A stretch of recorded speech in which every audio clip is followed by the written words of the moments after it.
Good morning all. ഞാൻ Ramakrishnan T B MD and CEO of ShareWealth securities limited ആണ്. ഒപ്പം SEBI registered research analyst കൂടിയാണ്.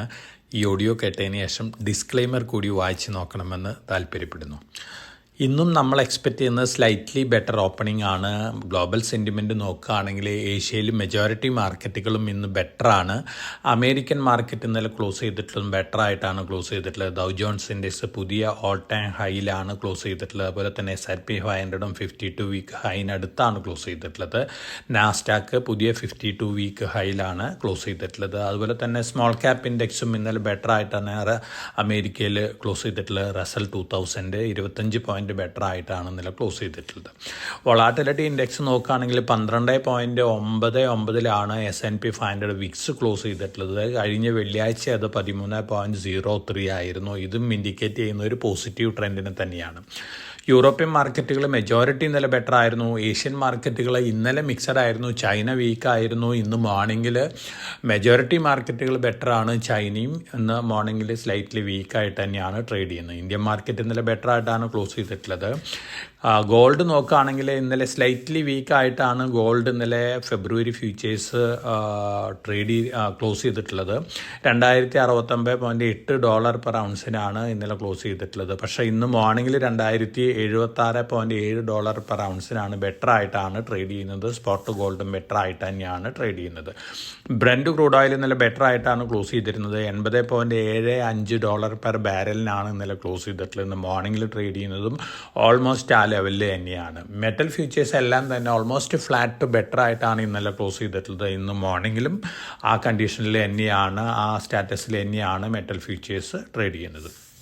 അമേരിക്കയിൽ നോക്കുകയാണെങ്കിൽ ഇൻട്രസ്റ്റ് റേറ്റ് കട്ടിൻ്റെ എക്സ്പെക്റ്റേഷനാണ്. 2024 വലിയ രീതിയിൽ interest rate cut, US fed cut എന്നുള്ള എക്സ്പെക്റ്റേഷൻ. അതോടൊപ്പം തന്നെ ചിപ്പ് സ്റ്റോക്കുകൾ വലിയ രീതിയിലാണ് ഇതിൽ മുന്നേറിയിട്ടുള്ളത്. ഇൻ്റൽ പുതിയ 52 വീക്ക് ഹൈയിലാണ് ക്ലോസ് ചെയ്തിട്ടുള്ളത്. അതുപോലെ തന്നെ മെറ്റ പ്ലാറ്റ്ഫോംസ് ബെറ്റർ ആയിട്ടാണ് ക്ലോസ് ചെയ്തിട്ടുള്ളത്. ടെസ്ല ബെറ്റർ ആയിട്ട് തന്നെയാണ് ക്ലോസ് ചെയ്തിട്ടുള്ളത്. ടെസ്ലയുടെ പുതിയ ആർട്ടിഫിഷ്യൽ ഇൻ്റലിജൻസ് പ്ലാറ്റ്ഫോം Grok.x.ai ChatGPT-യേക്കാളും വളരെ നല്ല പെർഫോമൻസ് ആണ് കാഴ്ചവെക്കുന്ന റിപ്പോർട്ടുകളാണ് വരുന്നത്. തീർച്ചയായിട്ടും ടെസ്ലയെ സംബന്ധിച്ച് വളരെ പോസിറ്റീവ് ആയിട്ടുള്ള ന്യൂസാണ്.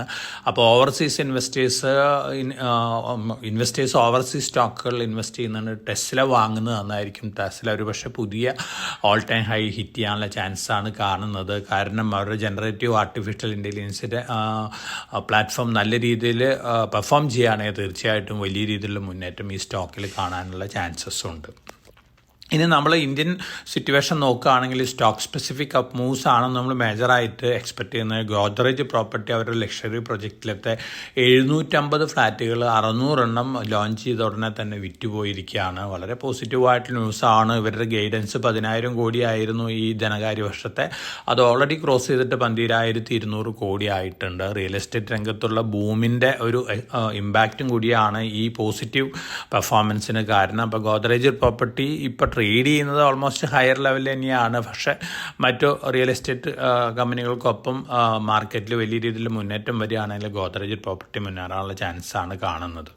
Adani energy solutions Halvad transmission project power finance കോർപ്പറേഷൻ്റെ കൺസൾട്ടൻസി ഫേമിൽ നിന്ന് അക്വയർ ചെയ്തിരിക്കുകയാണ്. 24 മാസത്തിനുള്ളിൽ കംപ്ലീറ്റ് ചെയ്യണം. ബിൽറ്റ് ഓൺ ഓപ്പറേറ്റ് മോഡലാണ് ഇത്. തീർച്ചയായിട്ടും അഡാനി എനർജി സൊല്യൂഷനെ സംബന്ധിച്ച് പോസിറ്റീവാണ്. അഡാനി ഗ്രീൻ എനർജിയിലെ പ്രൊമോട്ടേഴ്സ് 9,350 കോടി രൂപ ഇൻവെസ്റ്റ് ചെയ്യാണ്. വാറണ്ടായിട്ടാണ് ഇഷ്യൂ നടത്തിയിട്ടുള്ളത്. 1,480.75 പെർ ഷെയറാണ് കൺവേർട്ട് ചെയ്യുമ്പോൾ ഈ റേഞ്ചിലാണ് ഷെയറായിട്ട് കൺവേർട്ട് ചെയ്യാൻ പോകുന്നത്. അഡാനി ഗ്രീനിനെ സംബന്ധിച്ച് സ്ലൈറ്റ്ലി പോസിറ്റീവാണ്. ഓൾറെഡി ഈ ന്യൂസൊക്കെ ഡിസ്കൗണ്ട് ചെയ്തിട്ടുണ്ട് മാർക്കറ്റിൽ. ടാറ്റ മോട്ടോഴ്സിന് 1,350 ബസ്സുകളുടെ ഓർഡറും കൂടി കിട്ടിയിരിക്കുകയാണ്. തീർച്ചയായിട്ടും ഈ EV കോമ്പറ്റീഷൻ ഉള്ള ടൈമിലും ബസ്സുകളുടെ ഓർഡർ ടാറ്റ മോട്ടോഴ്സിന് ധാരാളം കിട്ടിക്കൊണ്ടിരിക്കുന്ന ഒരു പോസിറ്റീവ് ന്യൂസാണ്. ഫർദർ ഒരു അപ്വേർഡ് മൊമെൻറ്റും ടാറ്റ മോട്ടോഴ്സിൻ്റെ സ്റ്റോക്കിൽ കാണാനുള്ള ചാൻസസ് കൂടുതലാണ്. പവർ ഗ്രിഡ് തമിഴ്നാട്ടിലത്തെ 500 മെഗാവാട്ട് പ്ലാന്റ് കമ്മീഷൻ ചെയ്തിരിക്കുകയാണ്. പ്രൊജക്റ്റ് ഇത് അക്വയർ ചെയ്തിട്ടുള്ളതാണ്. തീർച്ചയായിട്ടും പവർ ഗ്രിഡിനെ സംബന്ധിച്ചും സ്ലൈറ്റ്ലി പോസിറ്റീവ് ന്യൂസാണ്. SJVN അവരുടെ റിന്യൂവബിൾ എനർജി സബ്സിഡിയറി 100 മെഗാവാട്ട്സിൻ്റെ പുതിയൊരു പ്രൊജക്റ്റും കൂടി കൂടി കിട്ടിയിട്ടുണ്ട്. ഗുജറാത്തിൽ നിന്നാണ് 550 കോടി രൂപയാണ് എൻ്റെ ഓർഡർ സൈസ് വരുന്നത്. SJVനെ സംബന്ധിച്ചും പോസിറ്റീവായിട്ടുള്ള ന്യൂസാണ്. വിഷ്ണു പ്രകാശ് ആർ പുങ്കലിയ 899 കോടി രൂപയുടെ വാട്ടർ പ്രൊജക്റ്റിൻ്റെ ഓർഡർ ഉത്തരാഖണ്ഡിൽ നിന്ന് കിട്ടിയിട്ടുണ്ട്. വാട്ടർ റിലേറ്റഡ് രംഗത്തുള്ള ഒരു കമ്പനിയാണ്. തീർച്ചയായിട്ടും ഇതൊരു positive impact Vishnu Prakash R Punglia stock പ്രൈസിലുണ്ടാക്കുന്ന കാര്യം തീർച്ചയാണ്.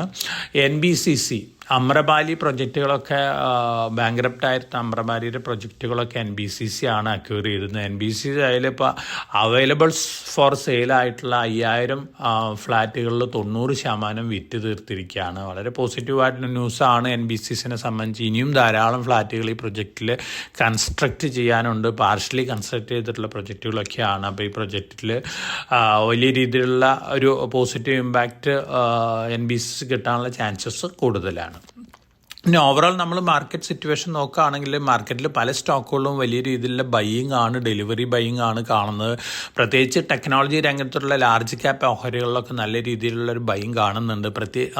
അതോടൊപ്പം തന്നെ നമ്മൾ ഓവറോൾ സ്റ്റോക്ക് സ്പെസിഫിക് ആയിട്ട് അസസ് ചെയ്യുകയാണെങ്കിൽ വിപ്രോയിലാണ് ഏറ്റവും കൂടുതൽ ആക്ടിവിറ്റീസ് കാണുന്നത്. വിപ്രോ ഒരുപക്ഷെ വീണ്ടും നല്ല രീതിയിൽ മുന്നേറുള്ള ചാൻസസ് ആണ്. നമ്മൾ പണ്ട് റെക്കമെൻഡ് ചെയ്ത് ഇട്ടുള്ളൊരു സ്റ്റോക്കും കൂടിയാണ്. ഇൻവെസ്റ്റേഴ്സ് ഈ സ്റ്റോക്ക് ഹോൾഡ് ഓൺ ചെയ്യാനാണ് ഞാൻ സജസ്റ്റ് ചെയ്യുന്നത്. ഓഫ് കോഴ്സ് നല്ല പ്രോഫിറ്റ് ആയിട്ടിരിക്കുന്ന പ്രോഫിറ്റ് ബുക്ക് ചെയ്യാനായിട്ട് താല്പര്യമുള്ളവർക്ക് അത് ബുക്ക് ചെയ്യാം. അല്ലാത്ത പക്ഷം വിപ്രോ വീണ്ടും നല്ല രീതിയിൽ മുന്നേറാനുള്ള ചാൻസ് തന്നെയാണ് കാണുന്നത്. ഇതൊക്കെയാണ് ഇന്നത്തെ മാർക്കറ്റ് ന്യൂസ്. ഒരു കാര്യം മറക്കണ്ട, മാർക്കറ്റ് ഓൾ ടൈം ഹൈ ലെവലിനടുത്താണ് ട്രേഡ് ചെയ്യുന്നത്. ഇന്നോ നാളെയോ മറ്റന്നാളൊക്കെ ആയിട്ട് ഒരു പക്ഷേ പുതിയ ഓൾ ടൈം ഹൈ ഹിറ്റ് ചെയ്തേക്കാം. നല്ല പ്രോഫിറ്റബിലിറ്റി ഉള്ള സ്റ്റോക്കുകളിൽ പ്രോഫിറ്റ് ബുക്കിംഗ് നടത്തുന്ന നല്ലൊരു ഡിസിഷനായിരിക്കും. അപ്പം നമ്മൾ ഇന്നലെ 24 സ്റ്റോക്കുകൾ 2024 റെക്കമെൻഡ് ചെയ്തിട്ടുള്ള തങ്ങളുടെ ഫൈനാൻഷ്യൽ സ്റ്റാറ്റസിനനുസരിച്ച് താല്പര്യമുള്ള സ്റ്റോക്കുകൾ ഒരു വർഷത്തേക്ക് വാങ്ങി ഡെലിവറി വയ്ക്കാവുന്നതാണ്. നല്ല റിട്ടേൺ കിട്ടാൻ ചാൻസസ് ഉള്ള സ്റ്റോക്കുകളാണ്. അപ്പോൾ എല്ലാവർക്കും നല്ലൊരു ട്രേഡിംഗ് ഡേ ആശംസിച്ചുകൊണ്ട് ഞാൻ ഇന്നത്തെ പ്രീ മാർക്കറ്റ് കമൻട്രിയുടെ അവസാനിപ്പിക്കുകയാണ്. Thank you.